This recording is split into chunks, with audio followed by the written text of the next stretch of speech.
আমি আস্তে করে উঠে পারুলের রুমের সামনে গেলাম। দেখি পারুল চিত হয়ে ঘুমিয়ে আছে।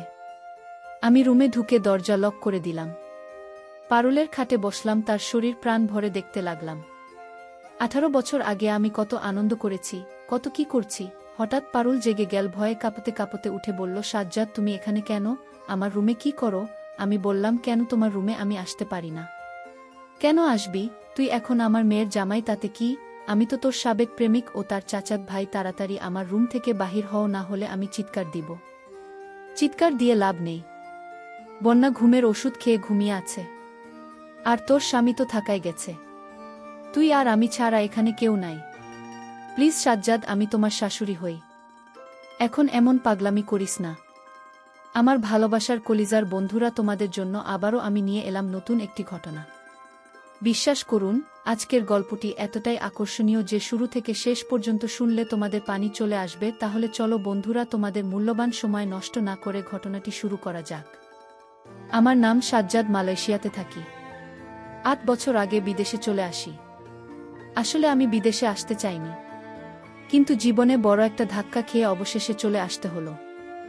স্কুল জীবনে আমার চাচাত বোন পারুলের সাথে আমার খুব ঘনিষ্ঠ সম্পর্ক হয়ে যায়। এক পর্যায়ে আমরা একে অপরকে ভালোবেসে ফেলি এবং শপথ করি যে আমরা অন্য কাউকে বিয়ে করব না। পারুলের সাথে আমার প্রায় 3 বছর প্রেমের সম্পর্ক। দীর্ঘ 3 বছর আমার আর পারুলের সম্পর্ক সুন্দরভাবে চলছিল। একদিন আমাদের পরিবারের সবাই আমাদের এই সম্পর্কের কথা জেনে যায়। আমার চাচার সাথে আমার বাবার সম্পর্ক ভালো ছিল না, এজন্য আমাদের দুই পরিবার আমাদের ভালোবাসা মেনে নেয়নি।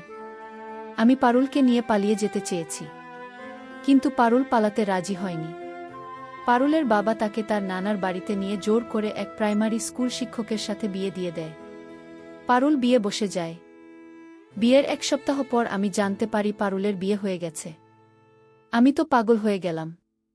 আমি পারুলের নানার বাড়িতে গিয়ে হামলা করলাম। তারা আমাকে আটক করে পুলিশের হাতে দিয়ে দেয় এবং পুলিশকে অনেক টাকা দিয়ে আমার উপর নির্যাতন করতে বলে।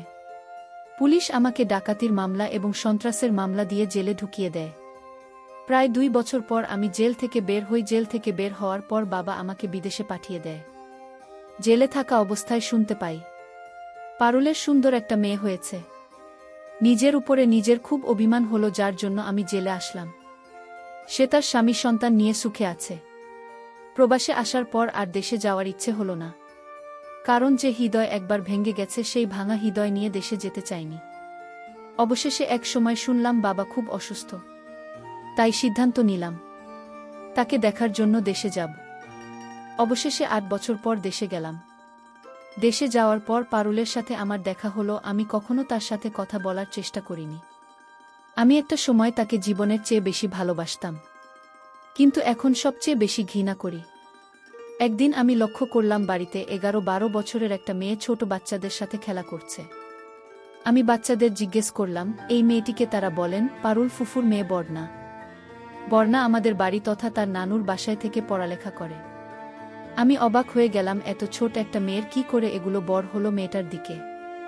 যদিও আমি খারাপ দৃষ্টিতে তাকাতে পারিনি, কিন্তু তার জিনিসগুলো বারবার আমার চোখে ভাসতে লাগল। তবে মেয়েটির দেখতে অনেক সুন্দর ছিল, ঠিক পাগলের মতো। একদিন বর্ণা বাচ্চাদের সাথে খেলা করতে করতে দৌড়ে এসে আমার সাথে ধাক্কা খেল, আমার বুকের সাথে বাড়ি খেল।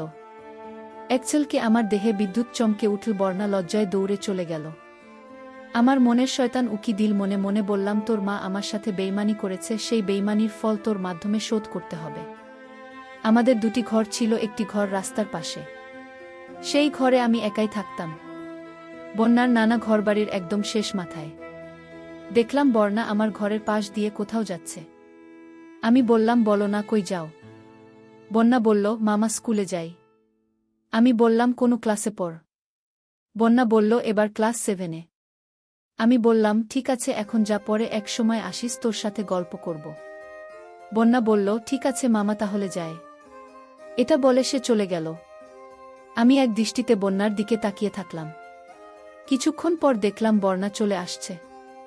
আমি জিজ্ঞেস করলাম, কি রে, স্কুলে যাস নাই? বন্যা বলল, না মামা, ভাল লাগছে না। ভাবলাম তোমার সাথে গল্প করব, তাই চলে আসলাম। আমি বললাম, ভালোই করেছিস, আর ভিতরে আয়। চারদিকে লক্ষ্য করলাম, কেউ নেই। বন্যা ঘরের ভিতরে চলে আসো। আমিও দরজা লাগিয়ে দিলাম। আমার রুমে চিপস আর চানাচুর ছিল। আমি 2 প্লেটের চিপস চানাচুর নিয়ে টেবিলের উপরে রাখলাম। তারপর বন্যা একটা চেয়ারে বসে, আমি অপর পাশের চেয়ারে বসে খেতে লাগলাম আর গল্প করতে লাগলাম। এর ফাঁকে আমি আমার পাবনা পায়ে লাগলাম। বন্যা পা সরিয়ে নিল, আবার গল্প করতে করতে আমি বন্যার পায়ে ঘষা দিলাম। এইভাবে কয়েকবার করার পর বন্যাও করে উঠল এবং কিছুক্ষণ পর বন্যাও আমার পায়ে কয়েকবার ঘষা দিল। গল্পের ফাঁকে একজন অন্যজনকে চিপস চানাচুর খাইয়ে দিচ্ছি। আমি মনে মনে চিন্তা করলাম, কাজ হয়ে গেছে, এবার কাজ করতে বাধা নেই। আমি খুব করে বর্ণা হাত ধরে একটা দৌড় দিলাম। বর্ণা লজ্জায় লাল হয়ে বলল, মামা কি করছো?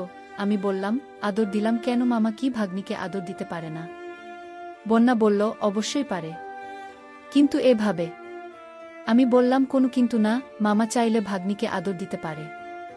এই কথা বলে বোনকে আদর দিলাম। এরপর বন্যার পিছন থেকে জড়িয়ে ধরলাম।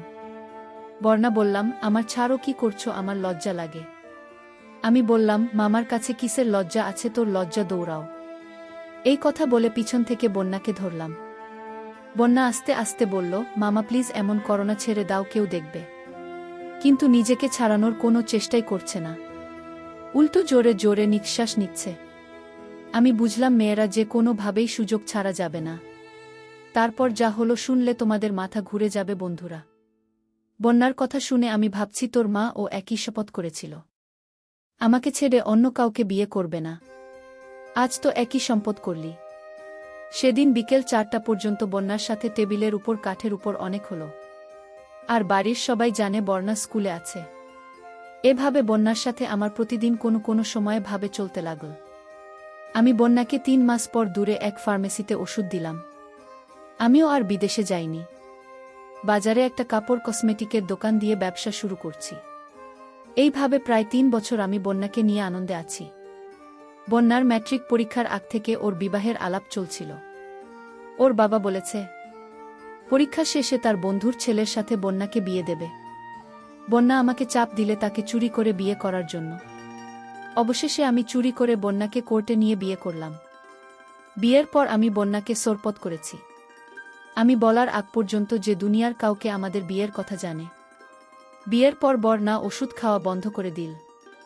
ম্যাট্রিক পরীক্ষার মাঝেই জানতে পারি বন্যা গর্ভবতী। পরীক্ষার পর যখন বন্যার বাবা ছেলে পক্ষকে তাদের বাসায় দাওয়াত দিল এনগেজমেন্ট করার জন্য, অতঃপর বন্যা তার মাকে বলল সে বাবার পছন্দের ছেলেকে বিয়ে করতে পারবে না, কারণ সে 3 মাসের গর্ভবতী। সে একজনকে ভালোবেসে বিয়ে করেছে, কিন্তু আমার নাম বলে নাই। বন্যার মা তার বাবাকে এই কথা বলে দিল বা বর্ণের উপর চাপ সৃষ্টি করল। আমার নাম জানার জন্য আমি কি করি? বর্ণা বলল ওর পরিচয় পরে দিব, তবে ও ব্যবসায়ী, ওর কাপড় কসমেটিকের দোকান আছে। তোমরা কয়েক মাস অপেক্ষা করো। ওর ফ্যামিলিও আমাদের বিয়ের কথা জানে না। ও ফ্যামিলিকে রাজি করার পর আমি তোমাদের বলবো। বন্যা যখন 6 মাসের অন্তঃসত্ত্বা, তখন আমি বন্যাকে আমার পরিচয় দিতে বলি। বন্যা তার বাবা মাকে আমার পরিচয় দেয়। পারুলের মাথায় তো আকাশ ভেঙে পড়ে। তার মেয়ে তার নিজের পুরনো প্রেমিককে বিয়ে করেছে। পারুল আমার বাড়ি এসে আমাকে গালাগালি করল আর বলল, তুই এটা কি করলি? কেন করলি? কেন আমার মেয়ের জীবনটা নষ্ট করে দিলি? আমি বললাম, কেন করলাম? তোর মনে নেই আমার সাথে তুই আর তোর বাবা কি করেছিস? আমি তোকে জীবন দিয়ে ভালোবেসেছিলাম, আর তুই আমাকে ছেড়ে স্কুলমাস্টারকে বিয়ে করেছিস। আমাকে তোর বাপ মিথ্যা মামলা দিয়ে 2 বছর জেলে কাটিয়েছে। আমি চাইলে তোর মেয়েকে নষ্ট করে ছুঁড়ে ফেলে দিতে পারতাম, কারণ তোর মেয়ে নিজ থেকে আমার সাথে এসব করছে। 3 বছর তোর মেয়ের সাথে আমার এমন হয়েছে, কিন্তু আমি তা করি নাই। 6 মাস আগে আমি ওকে বিয়ে করে বউয়ের মর্যাদা দিয়েছি। তুই আমার বড় হওয়ার কথা ছিল, কিন্তু তার বদলে আজ তোর মেয়ে আমার বড়। পারুল বলল, আমি এই বিয়ে মানি না, তোরে আমি আবার জেলে পাঠাতে প্রস্তুত থাক। বন্যার বাবা একজন স্কুল শিক্ষক, তাছাড়া জেলা শিক্ষক সমিতির সভাপতি। তাই তিনি চেয়েছেন যে কোনোভাবে এর সমাধান করা যায়, যাতে তার মান সম্মান দিক থেকে। বন্যার বাবা বর্বর আলেমদের কাছে গিয়ে ফতোয়া জানলেন বন্যা আর আমার বিয়ে কি বৈধ কিনা, যেহেতু সে ভাগ্নি। সব আলেম বললেন, উনি যেহেতু আমার আপন ভাগ্নি না, চাচাতো ভাগ্নে, সেহেতু এই বিয়ে জায়েজ। তাছাড়া বন্যা 6 মাসের গর্ভবতী হওয়ায় পারুল ও স্বামী আমাদের বিয়ে মেনে নিতে বাধ্য হয়। যদিও বন্যার নানান তথা আমার চাচা চাচি এই বিয়ে মেনে নেয়নি। যেখানে তারা তাদের মেয়ে পারুলকে আমার সাথে বিয়ে দেয় নাই, সেখানে পারুলের মেয়েকে বিয়ে, এটা তো কখনোই মেনে নেওয়ার কথা না। যদিও তাদের মেনে নেওয়া না নেওয়ার বিষয়ে পড়ে বন্যার বাবার উপরে কারোর কথা বলার সুযোগ ছিল না। এখন আমি প্রতিদিন বন্যাদের বাড়ি যাওয়া আশা করি। বড় না 6 মাসের অন্তঃসত্ত্বা হওয়ায় ডাক্তার আমাকে আনন্দ করতে নিষেধ করেছে। আমি প্রতিদিন বর্ণের সাথে শুই, কিন্তু আনন্দ করতে পারি না। এ এক মহা যন্ত্রণা। কচি ভাগ্নির একসাথে শুয়ে আছে, অথচ আনন্দ করতে পারছি না। বন্যার অনেক পেট ব্যথা করত, রাতে ঘুমাতে পারত না। তাই ডাক্তার পেট ব্যথার ওষুধের সাথে বন্যাকে ঘুমের ওষুধও দিয়েছে। বন্যা প্রতি রাতে একটা করে ঘুমের ওষুধ খেত। তাই ঠিক করলাম, উনি যখন ঘুমে থাকে তার মা পারুলকে একটু চেষ্টা করে দেখি। শাশুড়ি হলে কি হবে, পারো তো আমার সাবেক প্রেমিকা। কিন্তু বন্যার বাবা সবসময় রাতে বাসায় থাকার কোনো সুযোগ পাচ্ছিলাম না। একদিন বন্যার বাবা বলল তিনি আজ সন্ধ্যা লাস্ট বাসে শিক্ষক সমিতির এক সমাবেশে 3 দিনের জন্য ঢাকা যাবেন। এই কথা শুনে আমি মনে মনে নাচ শুরু করলাম। যাক, অনেকদিন পর পারুলকে কাছে পাব। শ্বশুরমশাই রাত 9টা বাসা থেকে বাহির হয়ে গেল। 10টার মধ্যে আমরা খেয়ে দিয়ে শুয়ে পড়লাম। শ্বশুরমশাইকে ফোন দিলাম। তিনি কতদূর গেছে তিনি বললেন তিনি এখন বাসায় 15 মিনিট আগে বাস উঠেছে। আসলে আমি কনফার্ম হলাম শ্বশুরমশাই সত্যি গেল নাকি বাস মিস করে ঘরে ফিরে আসেন। কারণ আজ রাতে আমার যা করার পরও বন্যা ঘুমের ওষুধ খেয়ে ঘুমিয়ে গেল। আমি আস্তে করে উঠে পারুলের রুমের সামনে গেলাম, দেখি পারুল চিত হয়ে ঘুমিয়ে আছে। আমি রুমে ঢুকে দরজা লক করে দিলাম।